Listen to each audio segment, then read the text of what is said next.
즉시 경찰에 신고하는 것이 필요합니다. 바로 112에 신고를 하고 현장에 출동한 경찰관에게 마약을 투약하게 된 경위를 얘기한 다음 소변, 모발 검사를 통해 그 실제 마약인지 여부를 전문 검사를 통해 실시할 수 있습니다.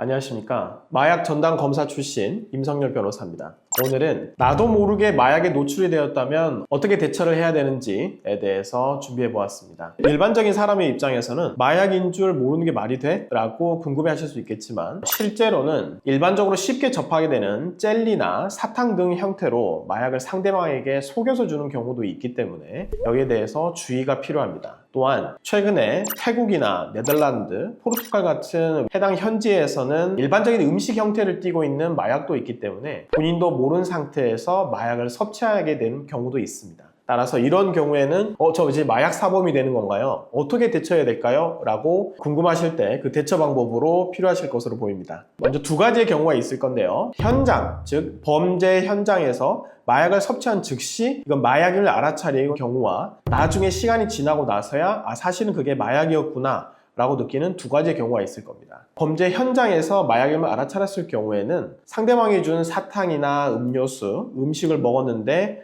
자기 몸에 이상 반응이 느끼고 정신적인 상태가 이상하게 느꼈다면 즉시 경찰에 신고하는 것이 필요합니다. 바로 112에 신고를 하고 현장에 출동한 경찰관에게 마약을 투약하게 된 경위를 얘기한 다음 소변, 모발 검사를 통해 그 실제 마약인지 여부를 전문 검사를 통해 실시할 수 있습니다. 만약에 본인이 마약을 투약했지만 아직 정상적인 정신 상태가 남아있다. 그렇다면 무엇보다 내가 자발적인 의의, 내가 원해서 마약을 투약한 것이 아니다 라는 걸 드러내기 위해서는 현장에서 즉시 녹음을 하거나 또는 CCTV를 확보해서 너 왜 내가 원하지도 않는데 왜 마약을 줬어? 나에게 조금 전에 준 것이 뭐야? 나는 단지 술을 마셨는데, 나는 단지 음료수를 마셨는데 왜 내가 지금 정신적으로 너무 어지러워? 지금 어떻게 된 거야? 라고 하는 상태를 실시간으로 사실 녹음하는 것이 가장 필요합니다. 그렇다면 내가 실제로 자발적으로 투약을 한 것이 아니기 때문에 마약 사범으로 처벌되지 않을 가능성이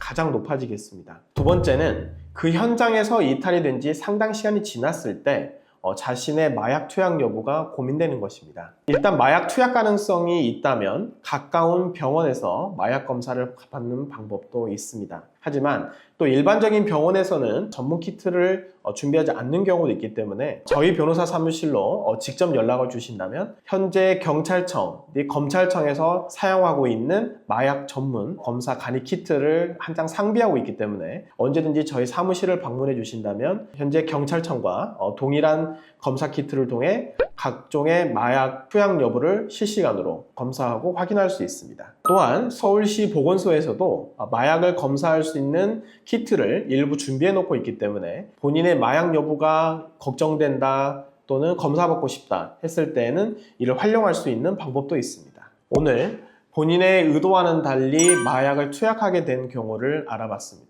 예전에는 마약을 사실 구매하는 것 자체가 매우 힘들었고 주변에서 마약을 찾는다라는 것은 사실 매우 거리감이 있게 느껴졌습니다. 그렇지만 최근 한국 내에서도 마약 사건 자체가 매우 급증하고 있고 이와 같이 본인의 의사와는 전혀 달리 자신이 마약을 투약하게 되었다라고 하면 즉시 현장 상황을 녹음하고 그리고 촬영을 하는 등 증거를 확보한 이후에 경찰에 신고하거나 저희 전문 변호사의 조력을 받는 것이 가장 필요하겠습니다. 관련해서 궁금하신 사항이 있거나 도움이 필요하신 분은 언제든지 상담 문의를 주시면 친절하게 답변을 드리고 전문적인 조력을 드릴 수 있도록 하겠습니다.